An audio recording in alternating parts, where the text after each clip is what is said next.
Jimmy loves the sloppier the better. I don't know if Dane knows that, but Jimmy's all about really sloppy. He loves and a messy. big pussy. But a lot of guys don't want a picture like that. He likes a pussy that looks like you got into a car accident. Yeah, that's why I said a bus in Tel Aviv. That's what I want a fucking pussy to look like. I'm the opposite. I like when it looks like Pac-Man's mouth. Robin. Dane Cook in studio. Bob Kelly in studio. Of course, Jim Norton. And people are making fun of your big phone there, Bobby. Yeah. Dane's also a technology guy. He has the 6. That kind of makes me lean towards the 6 a little more than I was. Instead of the... It's an I love the 6, too. I think the 6 is great. I like the big phone. I like the iPhone Plus. It's better for me. But you got like kind of, if I've known you a long time, you got like piggy hands. So it's like, how do you do it? What does that mean? No, you know what I mean. It's like, are we going to do this? No, we're not going to do this. Are we going to do this? No way. I got a lot of stuff. I know. I just wanted to get that one Bobby reaction. We've been on a bus. We can't do it. We've seen... No, because I know you so well that whatever I say, you fight it. But then a minute later, I see you just looking at your own hands. Well, my wife did that to me. She years ago. She told me I had thin fingers, and it's bugged me ever since. You do have thin fingers. Shut the fuck up. She meant compared to anything else. I never noticed that before. I liked it. Sam. I liked it. Yeah, I let it happen. I said anything else instead of everything else. I fucked up. So you girls got too excited. It still works. So excited. I didn't realize you had such thin fingers. You do too, though. I know. And you just have freckles.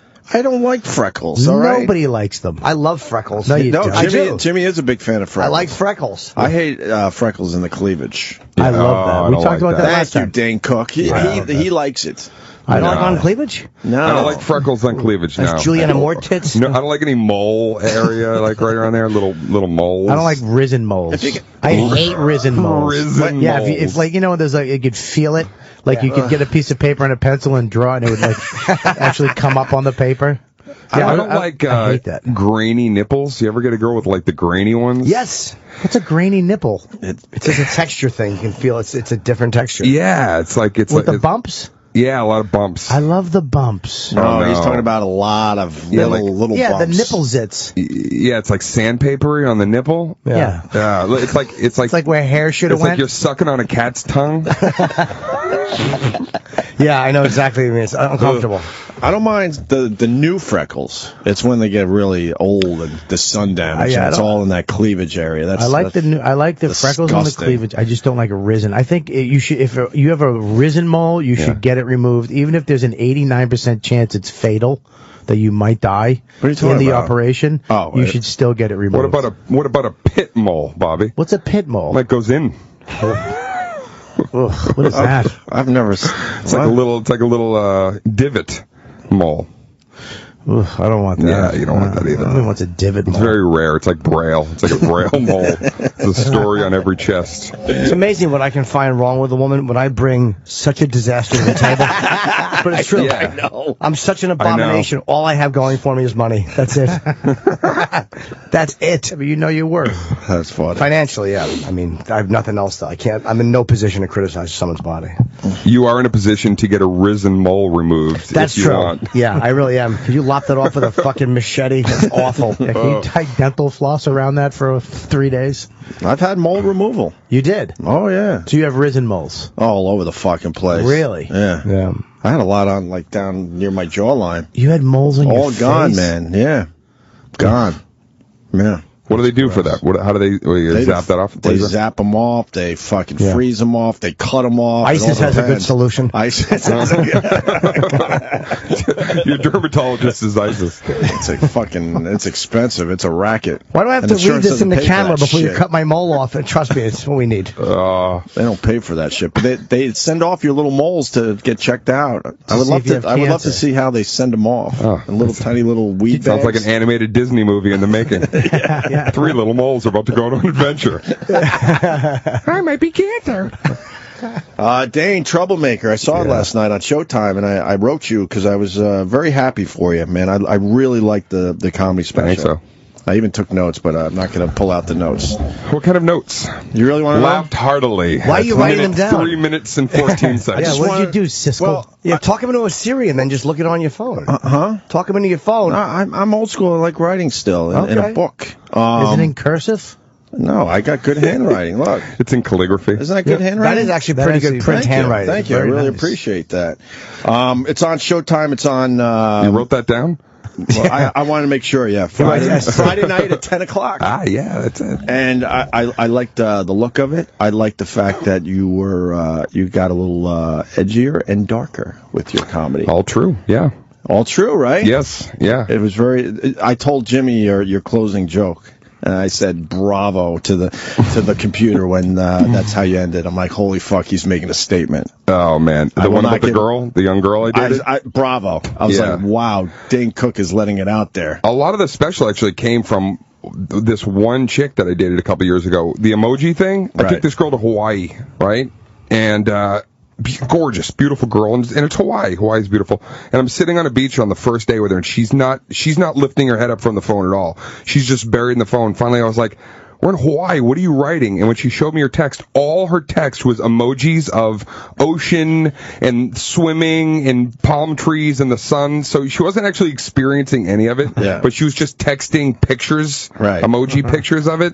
And that was where that whole piece at the beginning came out. And then the thing at the end was from her as well. She was later. Like, the song Nirvana came out in 1990, Smells Like the Spirit.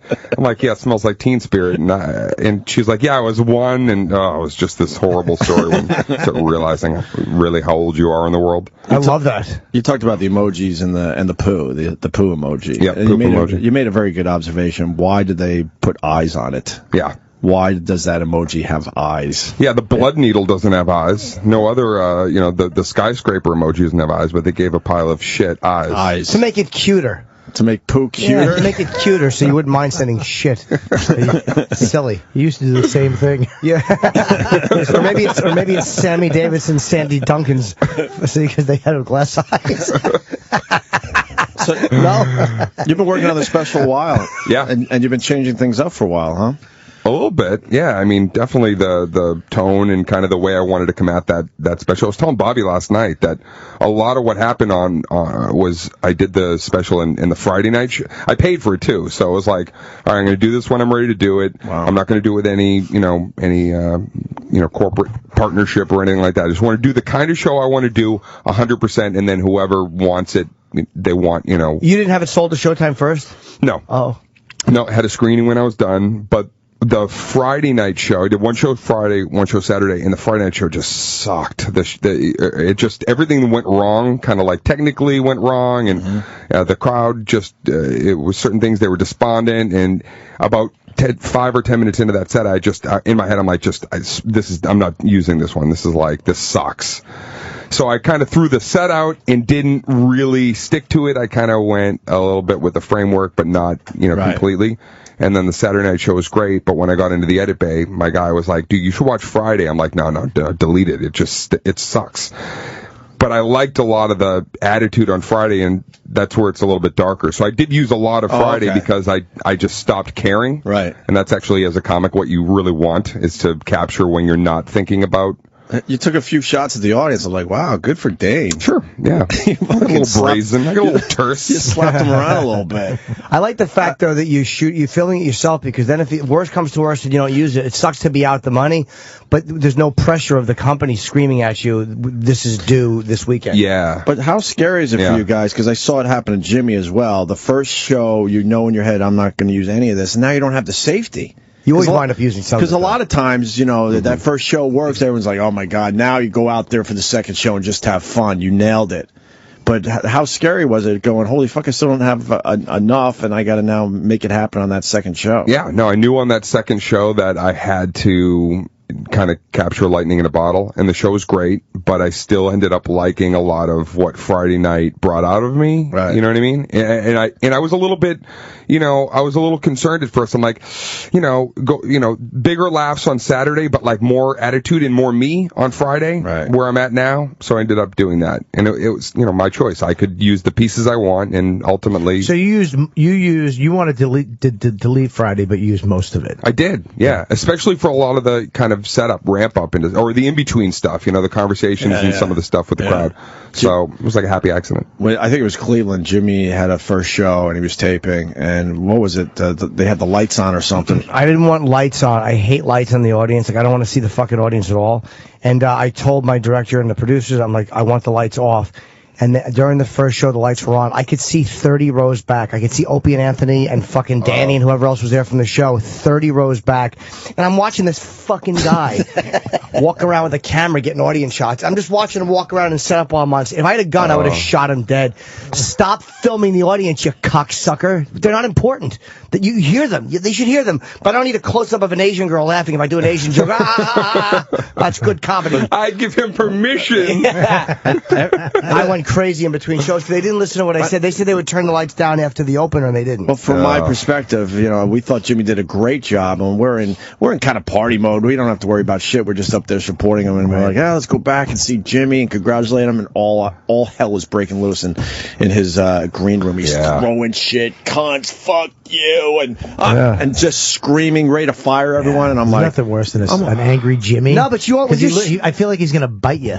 When you're shooting an hour, you are right. I can be a cunt, but when you're shooting an hour, it's like you got two shots at it, man. When 50% of them are blown, you're fucking panicking. Oh, I understood. And then me and Anthony had a little conversation, and we decided, you go in there. No, you go in there. And then in the end, I ended up going in there, trying to talk, Jimmy down a little bit. And you helped. But then I was thinking, how the fuck is he now going to go out there for the second show and be funny? But that's where you guys know your shit. You guys see that the Pryor documentary they've been airing with Sunset Strip? Yeah. Isn't it like a bizarre world seeing that? To see him say that? Yeah, just like just to see him, kind of melting down, so to speak, and you're like, this is so weird seeing that footage. And he didn't just bomb. It was like, how's he ever going to come back for that? He was like calling himself out, and then he goes out the next night, and it's like, he nailed it.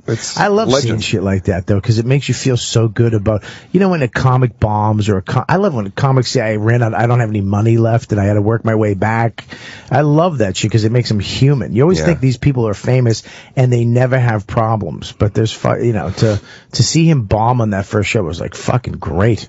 And then to come back the next night and murder. And he said, what did he say at the end of that? He said something like, you got to see a guy executed or something, or hung or something like that. He addressed the fact that he just didn't have it that night. He just walked off. He just did that slow walk toward the curtain where he was in his head like, am I ever going to even come back and do this again? Did he take that in the Comedy Store or no? No, it was in the theater. Oh, the Palladium. Yeah. Okay. The Palladium.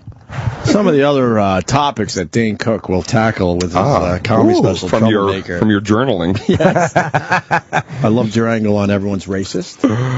Everyone's So I don't want to give away the punchline, so I'll just say that. Yeah, I got a little racism chunked in there. I like that. I hope it's pro-racism. Yeah. It's pro-racism. You're sitting in the right seat. I have a whole new angle. Women hate a word, and it's not cunt. Right. He came up with another one that women really, really hate. Oh. I love this. It's like a choose-your-own-adventure. Yeah, I like this game. Should make this into an app. One of these will lead to a discussion, probably.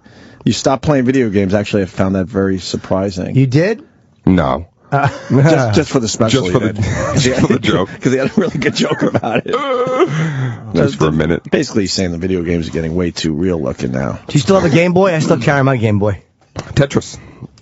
Yep, the old black and white Tetris. I'm Candy Crush. I don't like any of that stuff except chess. I play online chess, and that's it. I'm playing Bubble Witch 2. Really? Yeah, it's like the weirdest thing ever. What is it? It's like a witch. She's, she comes out at the beginning, and you have to protect her animals, and they're stuck in bubble mud. Mud. It's the weirdest. Remember Crayon Physics? How great that game was? What? Crayon Physics. I don't remember that. What? It's one of the greatest games ever for the iPhone. It's a great one. You have to figure out, you had to cut the rope and use, you remember that? You're the one who told me about it. I just remember on the last... It wasn't Cut the Rope? Because that's a good one. No, Cut the Rope was good. This was Crayon Physics is fuck. You have to draw certain things like rectangles and balls and squares it's fucking for nuts. A 4-year-old. No, it's physics. Like you have to know how shit rolls down and gravity and all the last tour, I think, Bobby, you spent 80% of your time playing skee ball. The skee ball app, right? Fucking wow! And he'd be like, "Dude, I unlocked the moped." It's like you're just trying to get those. It's just like a real funorama where you're trying to, get crappy shit. prizes and shit. And Bobby's like, "Dude, I just unlocked the crayon." Yeah, I love the skee ball. Yeah, you're obsessed. And then remember Orbital? Yeah, I like that one. Orbital was great. What's Orbital? It's like I don't know what the fuck it is. Actually, I shouldn't ask these own questions because I get obsessed with it. That's why I don't play video games. You shoot a ball, an orb, and it expands. It's risen to the size, the area that it can live in. So if it's in the corner, it grows. It's the worst pitch ever. I don't know. It's like a terrible game. It's a fucking great game. Oh, it's addictive. Yeah. I don't like any of that stuff. I love all. I'm that glad shit. I don't, because I'm an addictive personality. That would get. Well, people try to turn me on to games. I'm like, don't do it, man, because when I get hooked, I'm done. Jonathan turned me on to Candy Crush coming back from your special in Boston, and I've been playing ever since. Yeah. Because they keep adding shit. I don't get Candy Crush. Let the game end. Do you pay for the additional accoutrements too? Do you like? I don't pay. I try to do it myself. Every once in a while, I'm like, Dude. fuck, I have one move left. I'm not going through this whole thing again, so I'll pay the $1.19 or whatever it is. Yeah, but some of them are ridiculous. Like Deer Hunter, I love that game, but you have to pay. One of the upgrades is like $40 for like a fucking Russian sniper rifle or some crazy shit. It's like you're fucking out of your mind. But they figured it out because they make you pay to get the other levels now. Yeah, that's pretty smart. So they keep getting your money. That's crazy. How come it's almost really got 5 minutes with Dane? Where are you going? He's a busy man. Live TV. Oh, okay. Something. What live TV are you doing? Meredith Vieira today. Whoa. And then Seth Meyers. Very cool. Are you doing stand-up or panel on Seth? Just panel. Will you be talking about how you can't win a text argument with a girl? Have you ever had one? Is that from your notes? Yeah. Hey, man, if we're going to spend time on my notes, I want to read some of them. I just want you to know that in the special, trust me, I ramp into these a little bit better than how Opie is setting me up. I gave you the huge compliment. Trust me, he kills it with these topics. You don't just say it like that. I can't win a text argument. I take a deep breath. I push my eyes into my head like I did on the Friday night show. That's what I saw in the edit. I told Jimmy last night, I saw myself mid-show just kind of push my eyeballs as far in as they could go, which, basically was me being like, I can't use any of this, but then I did. Be nice or I'll tell the people what you want to fuck. Okay? Just be nice. Be nice. Don't tell them what I want to fuck. No. Keep it as a that's a punchline. That's a punchline for the special. Yep. Thank God, I think you were talking to me.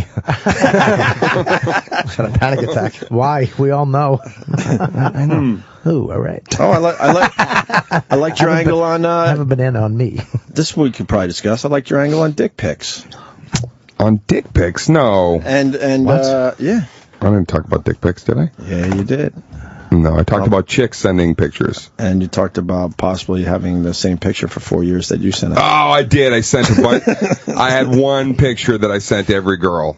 Your cock? Yeah. Good boy. Well, Jimmy has discussed that. If you get a good one, why keep trying? I have hundreds of dick pictures on some with different locations, different shadowing. I really got a lot of them. But do you have one with the Eiffel Tower in the background, Jimmy?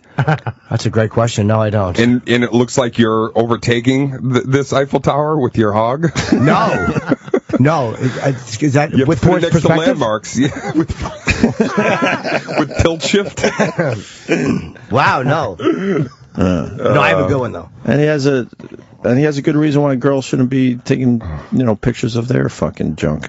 Why? I love a good puss picture. Do you really? Yeah, especially if it shows the meatiness or the size of it. Right. Yeah, I need a video of a pussy. I needed to keep moving. Jimmy likes. I don't want to CSI it now because then I don't know, you see a fucking zit.